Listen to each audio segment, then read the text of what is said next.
host, Nino, and joining me on this Friday evening to talk all things Tisdale are the very dapper-looking Harley, Max, Jack, and Kaz. Hi, everyone. Hello. I'm not sure that Max is looking particularly dapper. I mean, Max looks, very undapper. But I'm the only one who doesn't look absolutely ridiculous, but yeah, go ahead. I do feel like a pound shop Del boy at the moment, to be fair. I mean, yeah, so before we get started, let's have a quick look at some of the outfits on show. So, Harley, talk me through your Tisdale attire, please. Just a Saturday night out gear, isn't it? What I've done just is his usual Friday lounging around the houseware, really, isn't it? What I've done is I've gone into the wardrobe, I've picked out two of my favourite bits, and I've finally had the confidence to bring it out in public just because I'm hiding behind the kind of fancy dress vibe. Is that a cravat behind your microphone, or is that a shirt? No, this is just a leopard print skirt. No. You're going to have to stand up and show us that. Then. Yeah, I might have one of those on as well, but no, a leopard print shirt. Okay. God, that's a good start. Jack, what about you? I've gone classic Tisdale Neen. So flat cap, check. Blazer, check. Roll neck, check. I've actually gone Brian Robson. Ticked them all off there, haven't he, basically? I've got football shorts and football socks on as well. I thought I'd go in there. Half and half. Yeah. Half Coughlin, half Tisdale. And Katz, what about you? Yeah, same as Jack. Gone for the turtleneck, flat cap. And then this coat, I'm pretty sure it's exactly the same coat. I wonder if he shops in New Look as well. So, yeah, and this cap is actually my dad's. So I'm supposed to be selling it on eBay for him, but I totally forgot. So now it's come in handy. So if anyone wants to buy one, any gas heads that want to channel their inner Tisdale, this is for sale. So make an offer. There we go. I feel like I'm at the Peaky Blinders Comic-Con booth or something. Yeah, that's feel like it. Pound shop Peaky Blinders, yeah. So, I mean, because of my dedication to this episode, I actually went and queued in the rain outside the range for about half an hour earlier to pick up this bad boy. Did you, mate? I did. And, I mean, it was fairly disappointing, to be honest, because it's meant to be a one-size-fits-all, but it's so tight on me that I think it's pretty much cutting circulation to the top of my head. So I think I've just got a fat head, essentially. Do we think that's how Tisdale lost his hair? Maybe. Yeah, right. Anyway, I digress. So, let's leave Clobbercast there and chat about the new man taking the reins at Rovers, because as we all know, just 5 days after Ben was put on garnering leave. You'll love it. The club announced that former Team Bath, Exeter City and MK Dons boss Paul Tisdale was to become Rovers' 34th manager. So, Jack, coming to you first, because it was actually you who first mentioned Tisdale's name when we were discussing potential replacements on our last live episode. So how are you feeling now that he's got the job? I'm not like ecstatic. As I said on the last episode, he ticked a lot of boxes, and listening to the interviews that have come out from Starnes and the letter from Weil, they feel exactly the same way. So yeah, it makes a lot of sense, really. There's still the reservations that people have pointed out on social media about the lack of League One success, which I think is a tad harsh with Exeter, obviously shoestring budget, all of their good players getting sold. Then MK Dons, thank God he ruined them in League One. So I think that was an inside job from Tisdale. But no, like I say, it does tick those boxes. So, I mean, I'm more impressed by the cohesion of the club, and as we go on to discuss, Tommy Widrington being director of football. So we've got that DNA all throughout the club now, which I think is the main thing, and he fits that massively. So I think it's a really wise, shrewd appointment, really. What about you, Harley? I got the feeling that you're probably the most positive about it amongst probably all of us lot here. So how are you feeling about Tiz coming in? It's up and down, really, for me. I'm feeling pretty positive. I mean, he clearly fit the mold. It doesn't surprise me in the slightest to see him get the job. Everything that he is about with the player development and, you know, kind of being on a long-term project and putting the DNA in that we've been so wildly talking about all of these last 6 months.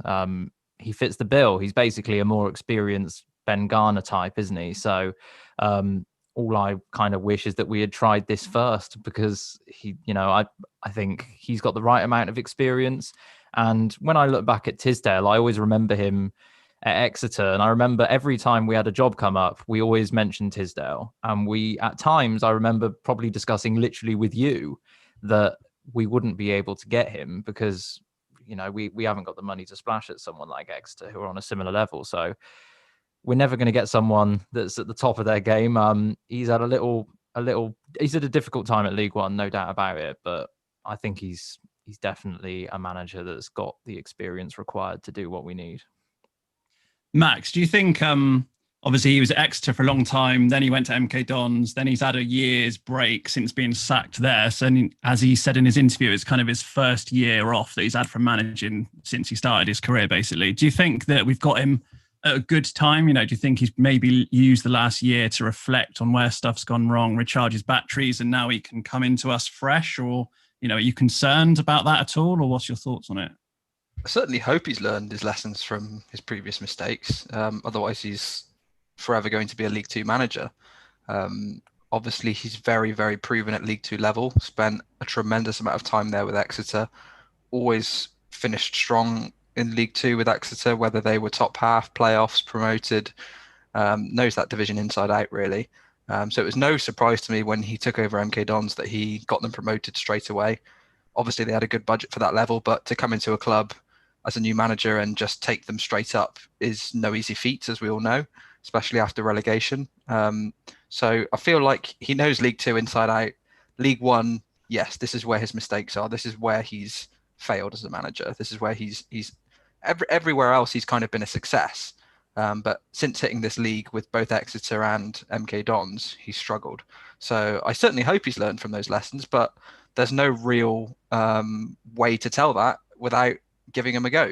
He's not going to have a chance to prove it unless he's given an opportunity, which he has been. So, well, sorry, just to interrupt. You say he failed with Exeter in League One, but he did finish 8th there one season, which is their highest ever finish, and probably higher than we've finished in, a long, long time. Yeah, fair enough. I mean, they had a good bit of momentum, and we know how far momentum can take you in football after back-to-back promotions.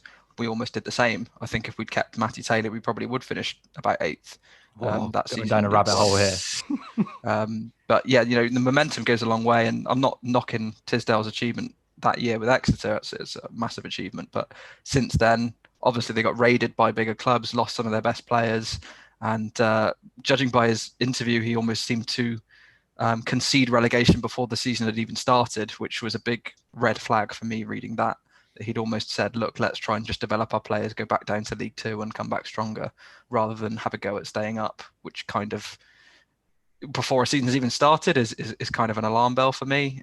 I have a fair few reservations about him, but we'll probably go on to talk about those later on in the episode. But yeah, I hope he's learned his lessons from his previous mistakes. And this is obviously a great opportunity for him to show that. Yeah, so just to expand on what you just said there, for those of you who don't know, there's an official EFL podcast, and Tisdale was interviewed on there. It was a couple of months ago now. The interview split into 2 parts. Overall, it's about an hour, and he goes through his career basically and talks in detail about some of his successful and less successful seasons. And the story that Max has just said there about going to the board and saying we're going down this season, so let's just accept it, is one of the things said on there. And it's really interesting now he's taken over us. So I'd recommend anyone to go and listen to it. So Kaz, let's come to you then. So from Starnes' interview and Wiles' open letter since Tisdale's appointment, they've both made it really clear that he was their number one target. And from how quickly the appointment was made, it's probably fair to assume that no one else was interviewed for the role, or maybe even no other applications were taken in by the club. I'm not sure. But how do you view that? Do you see that as being encouraging, that they knew what they wanted, they knew their man, and they went and got him? Or do you think it might have been worth us seeing who else was interested first before going out and, getting him? I think if they had their heart set on him, it was probably the right thing to do from their perspective. They did say that he was in the firing line when Coughlin got sacked and Garner came in. He was an option back then. So he's obviously been on their minds for a while. But I can see where they're coming from with it, because when you look at the job he did at Exeter, he could basically bring the best out of a very young squad, and we have got a young squad, and it would have been difficult for any manager, no matter what experience they had, to come in with a squad that's not theirs. This team have been playing and learning under Ben Garner for the past few months, so now this new guy's got, Tisdale's going to have to come in now and put his own stamp on it, but also he needs to adapt to what they've been doing too. And I think Tisdale is the perfect man to bond with these young players and bring out the best in them. I think they're not looking at it as a gamble, whereas Garner was a bit of a gamble. And like Harley said, I wish we did this probably from the start. It seems like a bit of a waste of time to have Garner, manage for 11 months. But yeah, I think I have my full faith that they have made the right decision here based on the squad we've got and the fact that we're a long way from the transfer window from any manager to bring in who he wants. So I think Tisdale probably is the best option to work with what we've got. Okay, cool. And people like Flynn was some of the other main names mentioned. I think Frosty in his Bristol Live article said that Tisdale was number one. Frosty was number two. No. Flynn was number two. It's a big shout from him, isn't it? Backing himself for the job. Yeah, and Flynn was number two. So do you see someone like Tisdale, who has been at clubs and had successes and failures, as being less or more of a risk than someone like Flynn, who's only had success but only done it at one club and in the level below where we are? Yeah, I think you've got to say less of a risk, because obviously when you've been a manager for that amount of time, obviously there's going to be failures. I mean, like football is quite a cyclical business. You don't win all the time, and if you do, you're going to be at a top club. You're going to be a Pep, a Mourinho. So I think his experience is a definite positive. I mean, what is it? Over like 1,000 games he's managed, which is going to put you in really good stead. And you mentioned the break he's had, because on Having a Gas, he spoke about working in football for 30 years with no break. So I'm hoping this 12 months off has given him time to just relax and reflect. So it's hopefully given him a lot of thinking time. But I think that the biggest positive is keep coming back to it, that he really will feed into what we're trying to achieve.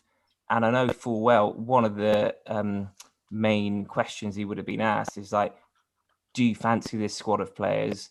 Do you think you can work with them? And I've got no doubt in my mind that he would have said yes. I imagine a lot of these players are Tisdale-esque players, and he'd be happy to work with them. And like Starnes and everyone else on the board have kept saying, we want that continuity throughout the whole club. So if it doesn't work with Tisdale, which it might not, you never know, then we can get in another man and we can keep going in the right direction, and we're not just tearing it up and starting again. So yeah, and yeah, I think the experience is great, because obviously we all saw it with Garner and his game management. You could tell he was an inexperienced manager. With Tisdale, you haven't got that. Obviously, the amount of games he's managed, he's got that experience. So yes, a definite positive for me.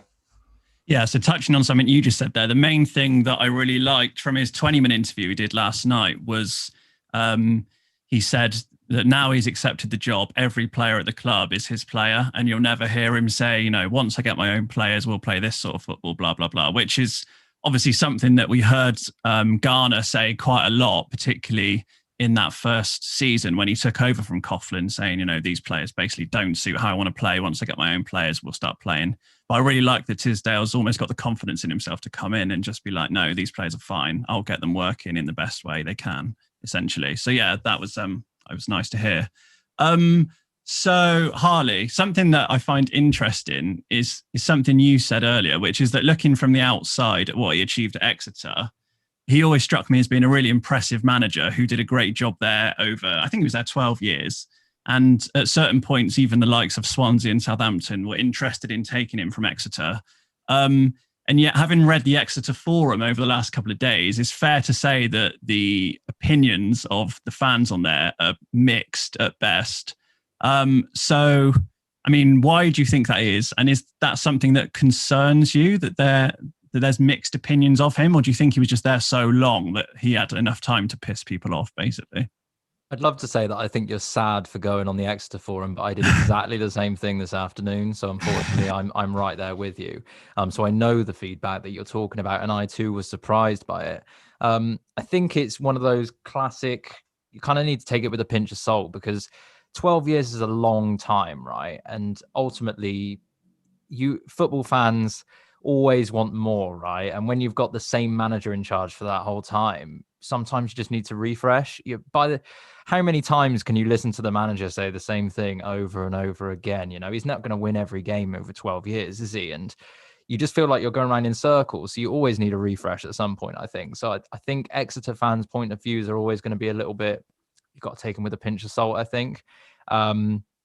Yeah, I think it does concern me a little bit. And I think from the interview that he did for us, I've seen a lot of people saying really positive things about it. And I've made no mistake of saying that I do back him. I think he could be a good appointment, but I'm not quite as on board from his interview as everyone else is. Sorry, you're on about his Rovers interview or his his Rovers interview. Yeah, I found some of it a little bit.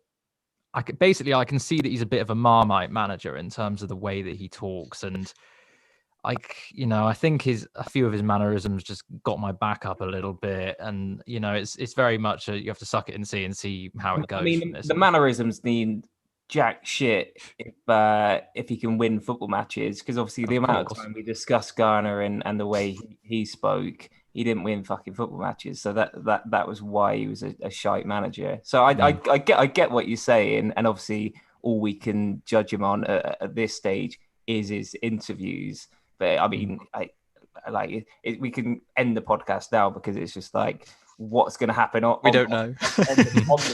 We don't know. And it's like, if he wins matches, it's obviously great. If he doesn't, then it's shit. So yes, Harley, you're definitely right though, Harley. He's definitely gonna really, really wind up a lot of people. Yeah, but also a lot of people are absolutely going to love him at the same time. He's just going to be so. His mannerisms are borderline arrogant, but is it arrogant? Is it confidence? Some people are going to perceive it differently. Some people are going to be really behind his kind of demeanor, and it's going to really wind up other people. Marmite's like a great description for him.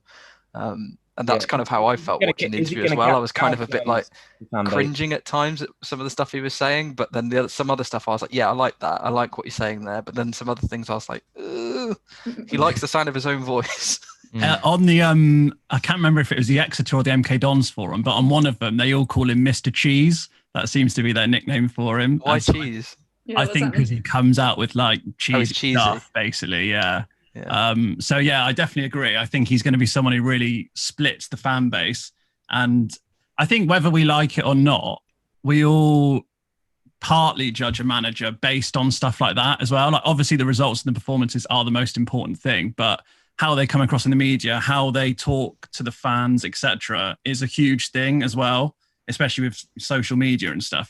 Views can go around so quickly that sort of thing is really important. And DC was like the master at getting the fans on board and having a great relationship with them. And I think, Tisdale isn't going to be like that. I think he's much more just calm and not as sort of, passionate is probably the wrong word, because that suggests that he's not going to care about the job, which I'm not saying, but just sort of, I don't think that same, I don't think that same emotional connection with the fans is going to be there. But obviously if he wins game, then who gives a shit, basically. So Kaz, coming to you, Tisdale comes in with Rovers sat in 18th place in the league after 11 games, just 3 points above the drop zone and 9 off the playoffs. So there's still a long way to go, a lot of points to play for. So what does a successful first season look like for you under Tisdale?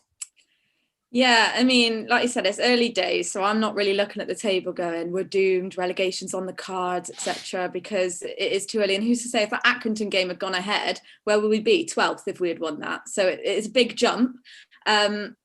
So obviously it's a big job, a lot of pressure. Saturday's game is massive for Tisdale. He needs to win that, because if he doesn't, then our fan base, they'll be straight on him, on his back straight away. And when the fan base turns toxic, it's really hard to claw that back.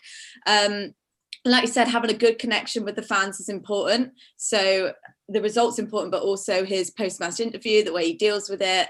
He needs a win on Saturday to kickstart a good season for him.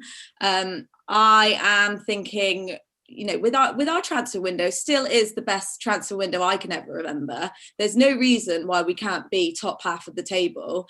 Yes, it didn't work out for Ben Garner, but his ideas were right and his recruitment was good, but it was just the way he executed it on the pitch. So if Tisdale could get these guys playing the football, which we can see, because sorry, there was a spider there, made me jump. Playing the football that we can see, we can all see it. The spells are there.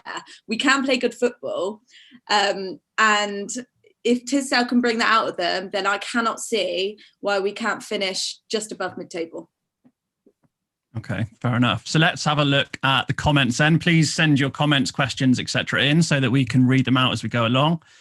We've got one from Holmesy who says, DC got us 2 promotions and 1 relegation with us, similar to PT at Exeter, and most gas heads think he's a legend.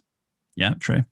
Next one's from John Sands, which is a question which I will throw out to Jack. It says, Curitan sounds like he's a fan of Tisdale. 2-part question. Would you welcome him back as an assistant? And the second part is the current assistant, which is Jack Major, too much Garner's man? I think assistant would be a stretch, and I think Jamie would agree with that. Striker coach, surely. I mean, exactly. I mean, always think back to the days, I was quite young at the time when Penrice was our striker coach, and obviously done wonders. So if we could get someone in Curitan's mould as striker coach, or even look more recently when we had Marcus Stewart. So yeah, if he wants to link up, ideally as a striker coach, that'd be great. Jack Mazur, I know Tisdale has come out and said that he's not necessarily going to be bringing backroom staff with him. He's willing to get to know the people we've already got in the building. So potentially, I mean, yeah, he's obviously a strong character, isn't he, Tisdale?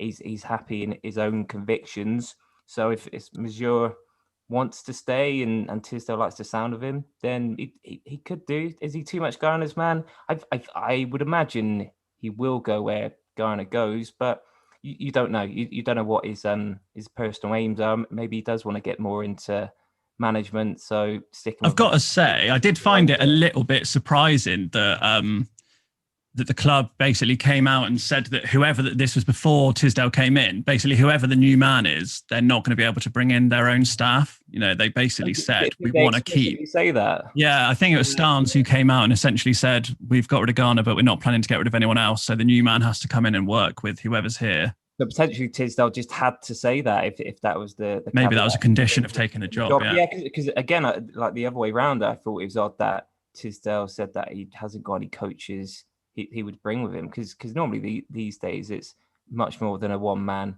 operation. So yeah, maybe his hands are tied a little bit. Well, he worked with I think Andy Tilson was his number 2 at Exeter for quite a while, and he's obviously a former Rovers legend, and he was a great defender. So a lot of people said, we hope we get him in as assistant because he could then coach the defence, which is looking a little bit ropey this season, but it doesn't sound like that's an option for him, unfortunately. Hopefully he can play as well. Yeah, get his boots on, yeah. So then, Max, coming to you. Apart from the obvious answer, which is winning more games, what are the main things that you'd like to see from Tisdale's Rovers this season that we either weren't seeing from Garner's Rovers, or at least just weren't seeing enough of? This is going to sound stupid. Concede less, score more. Yeah, love it. Thanks, mate. The goals, we're so soft at the back, and that's probably the thing I've been most disappointed by. I can understand creative issues and not scoring enough because our front 5 are very, very young. You've got Hanlon and Daly, both 23 and 20. That midfield 3 of Grant, McCormick and Westbrook, all 24, 23, 22 years old, so young. They're going to have problems at this level creating, and it's going to take time to build that. So long as you have something solid to build on, that will come. What I'm seeing at the back, especially from some really experienced players in Aimer and Baldwin, is just mistakes after mistakes, and it's costing us. I don't know if it's the back three that's causing it, or if the players we've brought in aren't stepping up. But for me, that's the crisis area of the team at the minute, is the defence. We are leaking goals. Would you want to see him change the system, go to a back four, maybe? Yes, I would. I think the back three hasn't worked.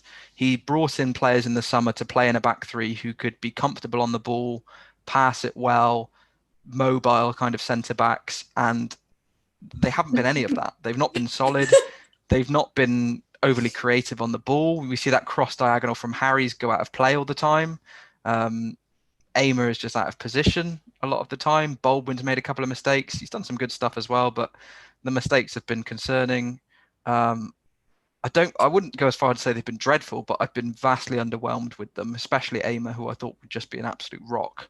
And I think that is down to the system as much as it is the players. The back three, especially the way Ghana liked to play it, was so wide.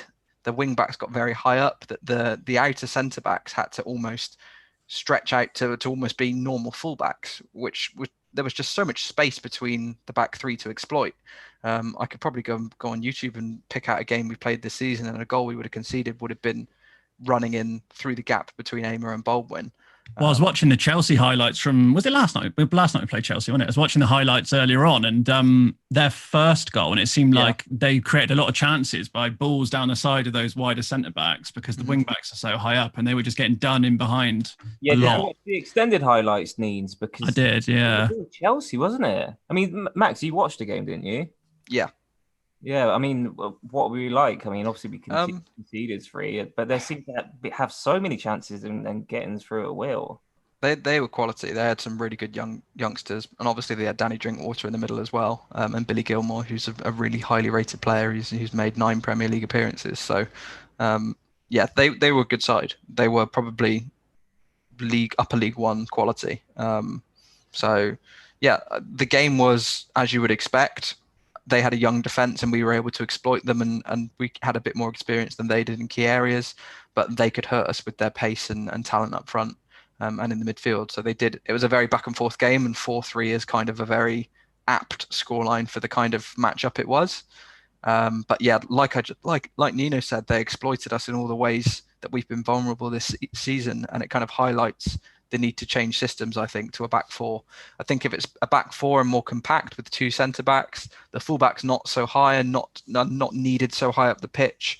Bring Mitchell Lawson back into the fray, Nicholson on the other wing, have some actual natural wingers on the wings and providing a threat from out wide. And I think we could be onto something, but what do I know? I'm not a football manager, so that's just how I would change it up. Shame we haven't appointed you, I just don't think it's working. I just don't think the back three is working at all. So I reckon what's the harm in changing it? Number 2, dream team. So let's go back to the comments then. A comment from our very own Kaz May. We just drew Orient away in the Pizza Cup, by the way. Cheers, Kaz. Yeah, thanks. No one cares. Moving on. Matt Harold reunion. Wow. See, Max cares. Max cares. I care. There we go. Someone cares. Kevin Elliott. The new team didn't play with the same heart like Stu Sinclair when he was on the pitch. Yeah, I mean, I think pretty much everyone probably agrees with that. Yeah, Juan Batistin. Hi, guys. Juan from Argentina, hero. I would like to know why too many people don't see Tisdale as a good manager. I researched a little bit and he is great. I know he didn't do well in MK Dons, but he looks a decent manager. Harley, why? I think that's a fair point. No, I think that's a fair point. I went on paultisdale.co.uk earlier, which is... I can't tell if you're joking. Is he? No, I'm not joking. He's got his own website. I would recommend going on it after we finish this because it's gold. Really, it's very David Brent. I'm literally putting it into my computer right now. Good bit of web design. Oh, it's brilliant. It's a nice looking website. Yeah. It's very responsive. Yeah. Please don't actually go through it now. Anyway, and it's very, very David Brent. There's some classic comments on there. So I think Juan's maybe been looking at paultisdale.co.uk and reading some of the stuff off there. And if you read that, you'll think he's literally God's gift to management. So let's hope that's true. So Kaz, Kath Bloomer says, do you think Tisdale is the right man to develop the current younger players and bring a stronger local development of players through the club? Yeah, go for it. Yes, anti-Kath, I do think that. Anti-Kath. Yeah, pick the right person to answer their needs. Genuinely a good question. I do think that is exactly where the board were coming from with this appointment.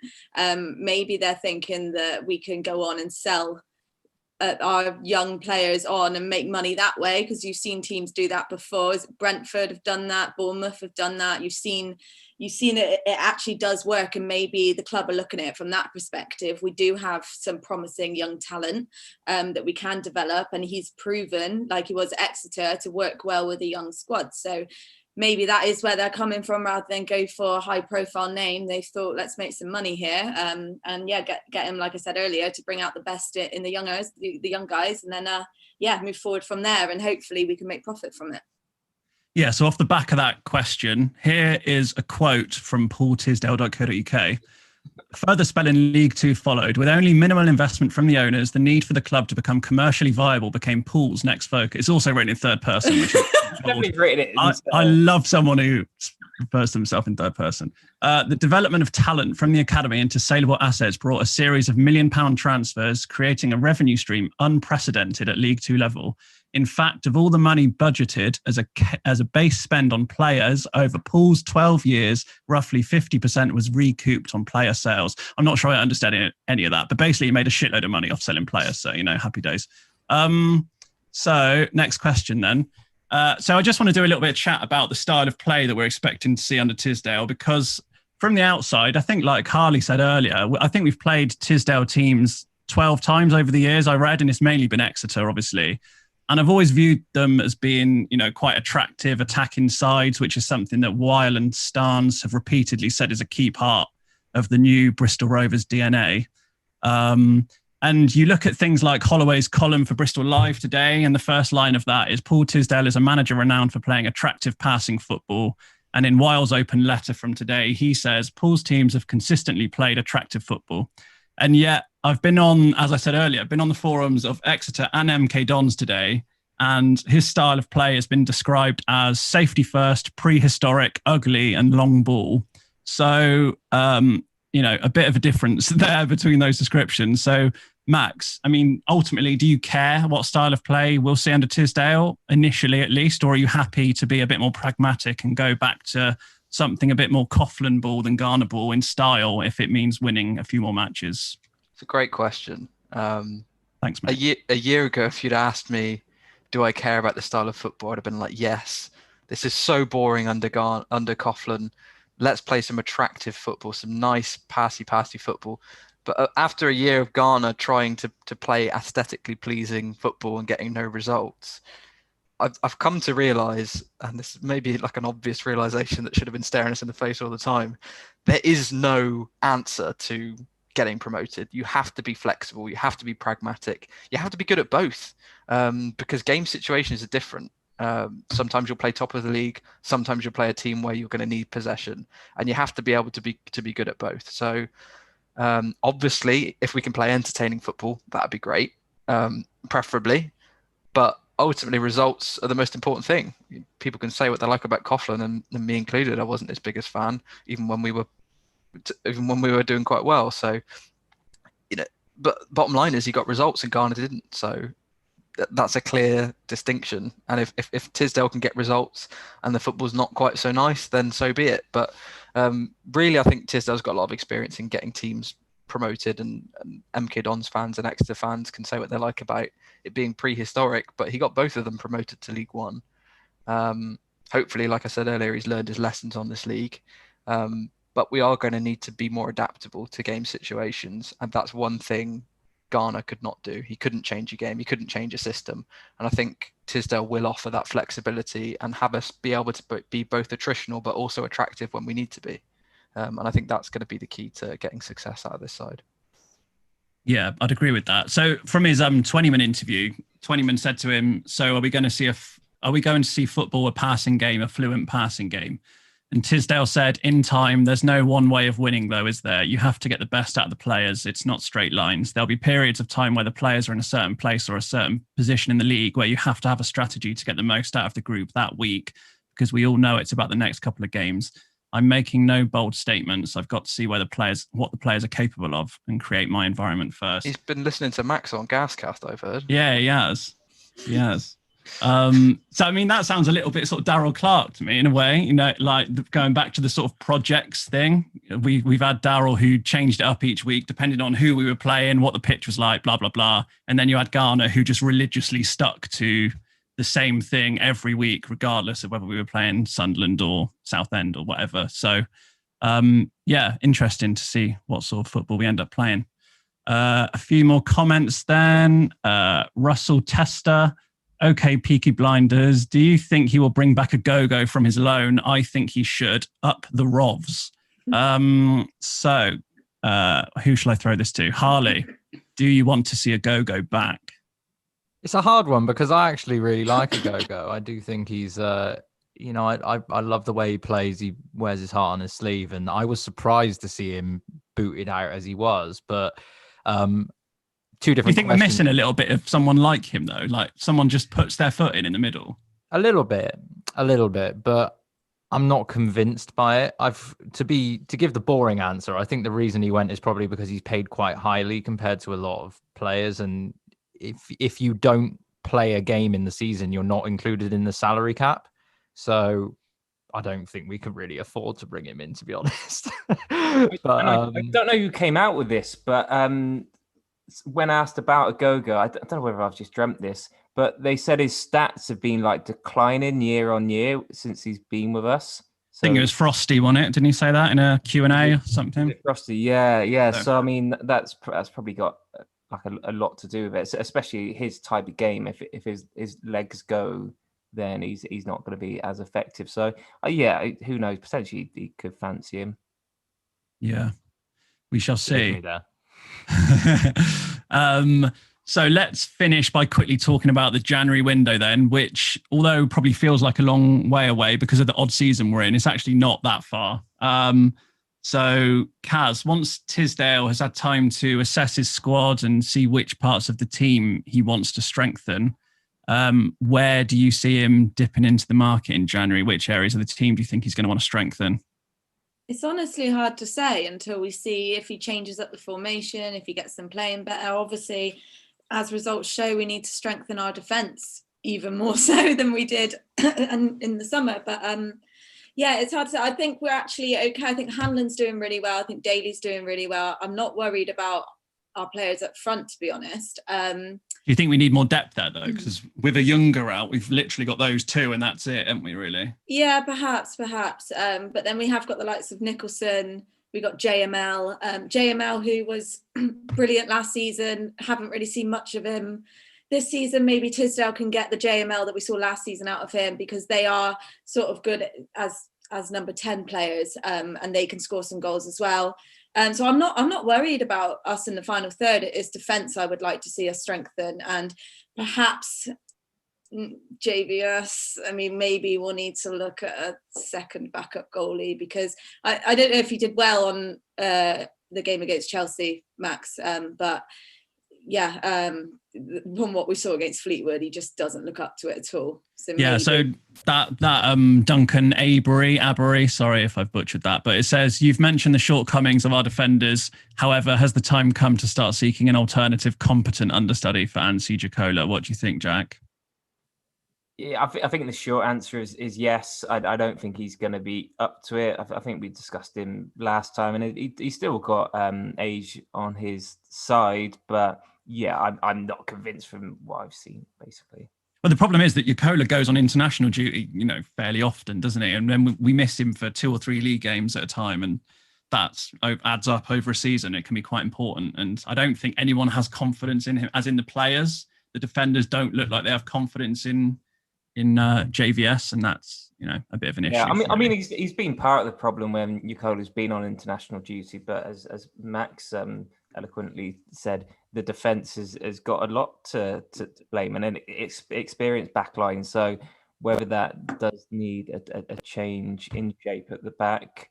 Or some better management. Are they?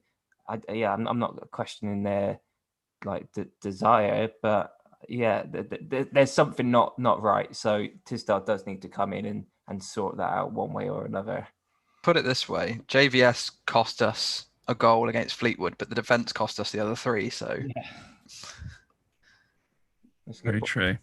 So before we finish then, let's go around and get your predictions for tomorrow's game away at Swindon. I mean, this may be completely pointless because depending on who can edit this and how quickly this may come out after Swindon, in which case you can end the podcast now, everyone. But if this comes out before Swindon, then Harley, what's your prediction for tomorrow? 1 flat peak cap, a tweed blazer, and that's just me and Jack. So I'll go with a 2-0 win. I'm feeling pretty confident. Tiz is at the wheel. Jack? I'm confident as well, mainly because Swindon are fucking shite. So 3-1. Sorry if there's any kids listening, by the way. Yes. Don't hold back, Jack. 3-1. I think we still got mistake, but I just think Swindon a draw, so I think Hanlon will rip a new one. Max? I think they got goals in them, Swindon. Who, Swindon? Oh. Yeah, and I think we are not going to magically become solid overnight. But I do Tiz think has they only are... had today in training. Yeah, exactly. He even said he was going to leave it to the coaches for the first few games. Before kind of getting stuck in too much and changing things. So, I think it's going to be pretty much same as it was. It's impossible for him to come in and in one session change things up and have us magically winning. I think we've got it in us to win, but I think it's going to be a side of 2 very bad defences and semi-good attacks. So I'm going to go 2-2. Okay, and finally, Kaz.